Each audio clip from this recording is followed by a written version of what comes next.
বাহ, খুব ভালো একটা পর্যবেক্ষণ কেরল হাইকোর্টের। দুর্দান্ত। দেখুন দর্শক, এটা আমার অনেক দিনের মনের কথা। যৌন হেনস্থার অভিযোগে মহিলার বক্তব্য বেদ বাক্য নয়, যে যা বলবেন সেটাই শুনতে হবে, সেই মতো করেই পুলিশ এগোবে, বেদ বাক্য নয়। তদন্তকারীদের সতর্ক করলো কেরল হাইকোর্ট।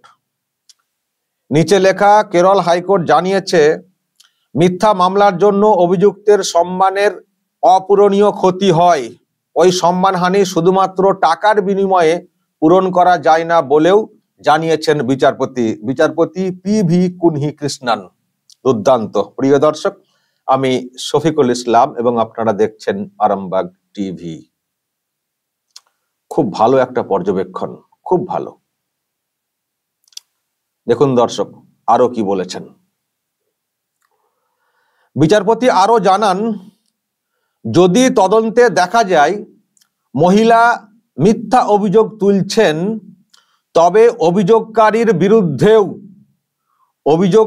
বিরুদ্ধেও আইনি পদক্ষেপ করার অধিকার থাকে তদন্তকারীদের। তদন্ত করতে গিয়ে যদি দেখেন পুলিশের অফিসার যে মহিলা মিথ্যে কথা বলছেন, তিনি যদি সেটা বুঝতে পারেন, তাহলে সেক্ষেত্রে পুলিশ অফিসারের অধিকার থাকে ওই মহিলার বিরুদ্ধেও আইনি পদক্ষেপ করার, অর্থাৎ তাকেও জেলে ঢুকিয়ে দেওয়া বা কাস্টডিতে নিয়ে নেওয়া। এই অধিকার থাকে পুলিশ অফিসারের। এটা যেন মনে থাকে পুলিশ অফিসারের, যে কোনো মহিলা কারো বিরুদ্ধে কিছু একটা যৌন হেনস্থার অভিযোগ করে দিলেন, মহিলা করছেন বলে সবটাই বেদবাক্য হিসেবে খচখচ করে লিখে ফেলবেন, সেই মতো করে ধারা দিয়ে দেবেন, তারপর জামিনে আটকে দেবেন। এই সব চলবে না, এই সব চলবে না। আইনটা মহিলাদের জন্য আছে বলে তারা মিসইউজ করবেন, এবং পুলিশ সেটা বুঝতে পেরেও চুপ করে বসে থাকবেন, অফিসার ঠিক করে তিনি ক্রস করবেন না, এটা চলবে না। ওই তার মতো করে তদন্ত এগোবে, তারপর খালাস পাবেন ওই অভিযুক্ত, যদি না উনি দোষী হন, তারপর তিনি আবার মানহানি মামলা করবেন, তাতে কিছু পয়সা পাবেন। ওটা না, তার মধ্যেই তো ওনার জীবনটা শেষ হয়ে যাবে। মিথ্যা মামলা, কারণ মানহানি এতটাই অপূরণীয় ক্ষতি, টাকা পয়সা দিয়ে ওইভাবে হয় না। যদি দেখা যায় যে কোনো মহিলা মিথ্যা কথা বলছেন, মিথ্যা অভিযোগ তুলছেন, তাহলে তদন্তকারী অফিসারেরও এখতিয়ার আছে, অধিকার আছে তার বিরুদ্ধে তৎক্ষণাৎ আইনি পদক্ষেপ গ্রহণ করার। খুব ভালো একটা কথা কিন্তু জাস্টিস পি.ভি. কুনহি কৃষ্ণান বলেছেন, দুর্দান্ত কথা বলেছেন।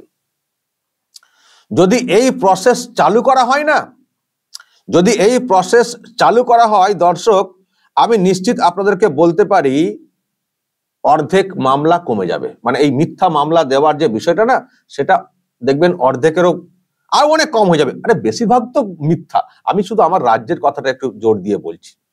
আমাদের রাজ্যে যেভাবে সব মিথ্যা মামলা দেওয়া হয়, এবং সেখানে মহিলা ঘটিত কেস তো অহরহ দেওয়া হয়। তো যদি এই রকম একটা থাকে যে হ্যাঁ, পুলিশ অফিসার যদি বুঝতে পারেন যে আপনি মিথ্যা কথা বলছেন, তাহলে তৎক্ষণাৎ আপনাকে ঢুকিয়ে দেওয়া হবে, আপনার বিরুদ্ধে আইনি প্রসেস করা হবে, দেখবেন এই মিথ্যা মামলা দেওয়ার ক্ষেত্রে কেউ এগোবেনই না। মহিলারা যারা, তারা তো এগোবেনই না। দেখবেন জেনুইন কেস করুন, এবং জেনুইন কেস হলে দেখবেন মহিলারা করতেও পারবেন। কিন্তু মিথ্যা কেস যদি এইরকম বিষয়টা সামনে আসে, যে মিথ্যা কেস তুমি করতে যাচ্ছ, যদি পুলিশের অফিসার ধরে ফেলেন যে আপনি মিথ্যা কেস করছেন বা তুমি করছো, তাহলে পুলিশ কিন্তু তোমাকে জেলেতে ঢুকিয়ে দিতে পারেন। যদি এই ভয়টা থাকে না, আমি তো বলছি এখনো পর্যন্ত যে সংখ্যায় মামলা হয় থানাতে, অর্ধেক কেন, অনেক কমে যাবে। আমি তো জেলে গিয়ে দেখেছি, ম্যাক্সিমাম তো মিথ্যা কেস, ম্যাক্সিমাম মিথ্যা কেস। আমি আরামবাগ জেলের কথা বলছি। আমরা যতজন ছিলাম তার 10% মনে হয়নি যে তারা সত্যিকারের অভিযুক্ত। ম্যাক্সিমাম হচ্ছে মিথ্যা কেস, পলিটিক্যাল কেস, আর তার মধ্যে অধিকাংশই হচ্ছে মহিলা গঠিত কেস। ওই কোন এক মহিলাকে দিয়ে অভিযোগ করিয়ে দেওয়া হয়েছে, আর মহিলা মানি বেদবাক্য। আবার একটা কথা অনেক সময় বলা হয় যে সুপ্রিম কোর্টের না কি আছে, যে যদি কোনো মহিলা নিজে বলতে পারেন যে আমি নির্যাতনের শিকার হয়েছি, ওটাকেই গুরুত্ব দিতে হবে, যেহেতু মহিলা নিজে বলছেন। কারণ মহিলারা সহজে এটা বলেন না যে আমি নির্যাতনের শিকার। সেই ভাবনা ভেবে সুপ্রিম কোর্ট বলেছে যে একজন মহিলা যদি বলতে পারেন যে আমি নির্যাতনের শিকার, তারপরে তিনি সত্যিই হয়েছেন, নাহলে এটা তার মুখ দিয়ে আসবে না। কারণ একজন মহিলা কখনো নিজের অসম্মানের কথা প্রকাশ্যে বলবেন না।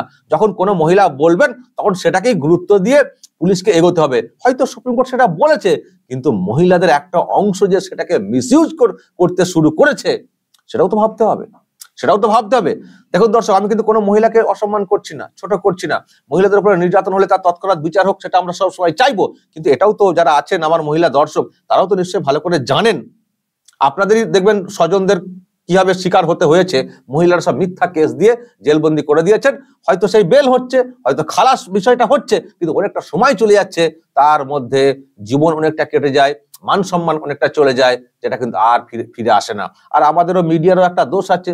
দেখবেন যখন এই ধরনের কেস হয় তখন ফলাও করে সেগুলো লিখবে, অমক অমক পুরুষের বিরুদ্ধে, লোকের বিরুদ্ধে এইরকম অভিযোগ। কিন্তু যখন তিনি খালাস হয়ে যাবেন, দেখবেন মিডিয়া একটা কথাও লিখবে না। তাহলে কি হচ্ছে? যতই উনি পরবর্তীকালে মানহানি মামলা করে পয়সা যদি কিছু পেলেও পেতে পারেন, কিন্তু তাতে কি লাভ হচ্ছে? যার সম্মানহানি, পরিবারে যে সম্মানহানি। আমি একটা জিনিস বুঝি না, মহিলাদের ক্ষেত্রে কিছু হলে দেখি মহিলাদের মুখটাকে ঢেকে দেওয়া হয়, কারণ তার আইডেন্টিটির ব্যাপার আছে অমক তমক বলে। কিন্তু পুরুষ মানুষের সম্পর্কে যখন কোনো কিছু বলা হয়, দেখি তার মুখটা ঢাকা হয় না, তাকে একেবারে পুরো মিডিয়াতে দেখিয়ে দেওয়া হয়। কেন? তার কোনো মান সম্মান নেই, তার আইডেন্টিটি নেই, তার ছেলে মেয়েদের কোনো আইডেন্টিটি নেই। একটা বাবার ছবি অভিযুক্ত প্রমাণ হয়নি, তার ছবি বড় করে দেখিয়ে দেওয়া হচ্ছে যে তিনি এই কাজের কাজী। কোন এক মহিলা হয়তো মিথ্যা কেস দিয়েছেন, কিন্তু সেটাকেই বড় করে মিডিয়া দেখিয়ে দিল। তার ঘরে ছেলে মেয়ে নেই, তারা স্কুলে যায় না, তারা সমাজে মেশে না, তারা কি করে পরিচয়টা দেবে? কেন পুরুষদের ক্ষেত্রে এটা হবে যখন একজন মানুষ প্রমাণ হচ্ছেন না, শুধু অভিযোগ? তাহলে মহিলার ক্ষেত্রে সেটা হবে, আর পুরুষের ক্ষেত্রে ডাকডাক করে দেখিয়ে দাও ওই পুরুষের ওয়াইফ নেই। আমি বলছি পুরুষকে নাকি আইডেন্টিটির তো সমস্যা নেই, যেটা বলার চেষ্টা হয়, কিন্তু ওই পুরুষের ওয়াইফ তো আছেন, তার তো একটা আইডেন্টিটি আছে, তো তিনি কি করে সমাজে মুখ দেখাবেন? তো সেটা কেন হবে না? আমি জানি না কেন এইসব নিয়ম টিয়ম করা হয়েছে। খুব মারাত্মক মারাত্মক সব আইন রয়েছে, যেগুলো কখনো কখনো মনে হয় এক পেশে, যেন মনে হয় পুরুষই একাই থাকেন পরিবারে। ওই পরিবারে যে আরো মহিলারা থাকেন, ওই পুরুষের জন্য যে আরো মহিলাদের আইডেন্টিটি নষ্ট হচ্ছে, সেটা হবে না। তো যাই হোক দর্শক, এসব অনেক ক্ষোভের কথা, খেদের কথা আছে। তবে এটা আমার মনের কথা। আমি যখন জেলে ছিলাম, আমি এটা ফিল করেছিলাম যে যদি আদালতের তরফ থেকে এইরকম কখনো বলা হয়, এবং আমি ভেবেছিলাম যে আমি বাইরে বেরিয়ে এসে এটা নিয়ে কাজ করব, কিন্তু হয়েও উঠেনি। আমি কোথাও কোথাও বলেছি, প্রসেসে এগোচ্ছে খানিকটা। তো এই যে আমি তার মধ্যে এই মানে বক্তব্যটা পেলাম, এটা আমার মনের কথা। আমি জেলে থাকতে থাকতে আমি বুঝেছিলাম যে যদি এইরকম তৎক্ষণাৎ ব্যবস্থা নেওয়ার কিছু হতো না, আমাদের এখানে কি সমস্যা বলুন তো? একজনকে মামলা করে দিলেন, মামলা করে দিয়ে এবার আপনাকে লড়তে হবে, আপনাকে প্রমাণ করতে হবে আপনি নির্দোষ। যিনি অভিযোগ করলেন তাকে প্রমাণ করতে হবে না, তার কোনো দায় নেই, তিনি একটা মামলা ঠুকে দিলেন। এবার আপনার দায় যে আপনি নির্দোষ, নিজেকে প্রমাণ করবেন। এই অদ্ভুত ব্যাপার। তো এটা হলো। তারপর খালাস হলেন। এবার খালাস হলে যদি আপনি মানহানি পাল্টা করেন, খালাসের পরে কিন্তু সে খালাস হতে হতেই কয়েক বছর, তারপর আপনাকে মামলা করতে হবে মানহানি, সে আবার আরো কয়েক বছর, তারপর যদি আপনার মামলাতে হয়, তারপর আপনি মানহানি কিছু টাকা পেতে পারেন। আর যারা ওই ধকল সহ্য করেন না দর্শক, যারা ধকল সহ্য করেন, মানে করে এই ধরুন বেল হলো, মানে বেলে মানে প্রথমে কাস্টডি থাকবেন 3 মাস, 6 মাস, 8 মাস, আরো কেউ অনেক বেশি, কেউ তো মানে কাস্টডি ট্রায়ালে পড়ে যান, যতক্ষণ না বিচার শেষ হয় ততক্ষণ তারা বের হতে পারেন না। তো এই ধকলের পরে না অনেক মানুষের আর মানহানি মামলা করার আর এনার্জি থাকে না। আবার তখন ভয় দেখানো হয়, পুলিশের তো যোগ থাকে যে কেন এসব করতে যাচ্ছে, আবার তোমাকে মানহানি, ফের কিন্তু একটা কেস দিয়ে দেবে, মিথ্যা কেস। আর দেখলে তো মিথ্যা কেস, তুমি হয়তো খালাস পেয়েছো, কিন্তু মিথ্যা কেস দিলে তুমি কিন্তু জ্বলবে, পচবে জেলেতে। ফলে মানুষ না আর সেই এনার্জি পান না। সবাইকে আর আমাদের মতো সেই এনার্জি নিয়ে চলেন? আমরা তো বাইরে বেরিয়ে এসে লড়াই করে হাইকোর্টে যাই। ম্যাক্সিমাম তো লোক হাইকোর্টেই যেতে চান না ভয়েতে। হাইকোর্টে গেলে আবার যদি অন্য মামলা কেস দিয়ে দেওয়া হয়, তো সেই এনার্জি থাকে না। আমি তখন ফিল করেছিলাম যে এরকম কেন হবে? যখন একটা বিষয় খালাস হয়ে যাচ্ছে বিষয়টা, তখনই তো যিনি মিথ্যা কেস করেছেন, তখনই তার বিরুদ্ধে তো মানহানি বা যা ব্যবস্থা নেওয়া, তখনই তো নিয়ে নেওয়া দরকার আছে। তাকে আবার পাল্টা বেরিয়েছে, আবার মানহানি মামলা কেন করতে হবে? যখন একজন মানুষ খালাস হচ্ছেন, তার মানে যিনি অভিযোগ করেছেন, তার মানে তিনি মিথ্যা অভিযোগ করেছেন, তাহলে এই মানুষটার জীবনটা যে শেষ করা হলো, তার দায়টা কে নেবে?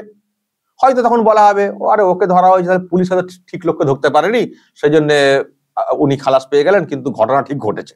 তাহলে পুলিশ কালে মিথ্যা মানুষটাকে ফাঁসালো, তাহলে পুলিশের বিরুদ্ধে ব্যবস্থা হোক।